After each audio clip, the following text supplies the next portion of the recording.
Have you ever wondered why certain races seem to gather in specific U.S. states, as if society quietly guided everyone into different corners of the map?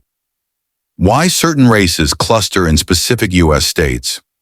When you look at a U.S. map, the racial patterns aren't random. Some states are heavily black, some mostly white, some extremely mixed. And these patterns didn't happen by accident. Today I'm breaking down the quiet forces that shape these racial clusters, forces most people never think about. Let's start with the Deep South, states like Georgia, Mississippi, Alabama, and Louisiana. These states have some of the largest black populations in America, and the reason goes back hundreds of years. The South was built on agriculture, cotton, sugar, tobacco, and enslaved Africans were forced to work on plantations across these lands. Even after slavery ended, black families stayed because their entire lives, histories, and communities were rooted there. Churches, traditions, and generational homes kept them grounded.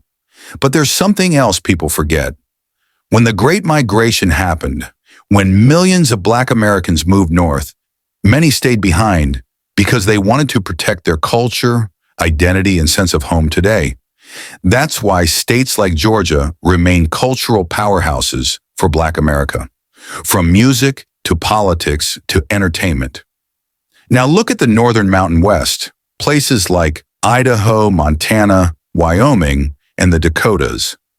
These states are overwhelmingly white, and it's not because other races weren't allowed in.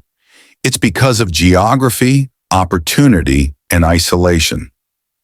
Back in the 1800s, these areas attracted mostly European settlers who were looking for farmland, mining jobs, or quiet rural life.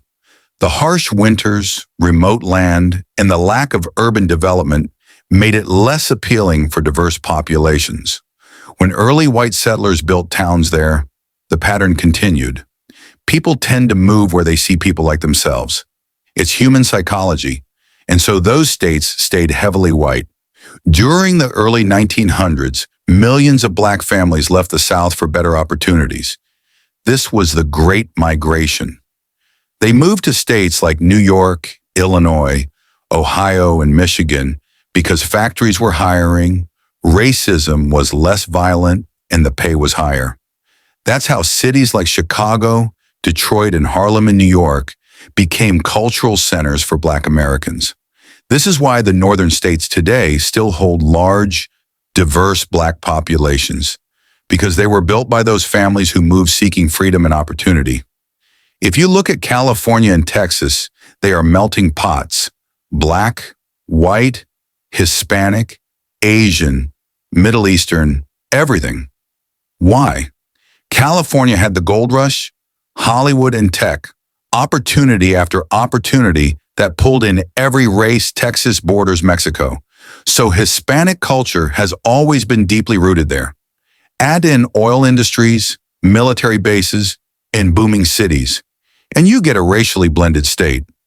These two states reflect what America will look like in the future: mixed, diverse, and multicultural. So when you look at the U.S. map, races aren't scattered randomly. They're shaped by history, by opportunity, by identity, by migration, and by the quiet decisions families made over generations. Racial clusters tell a deeper story of America.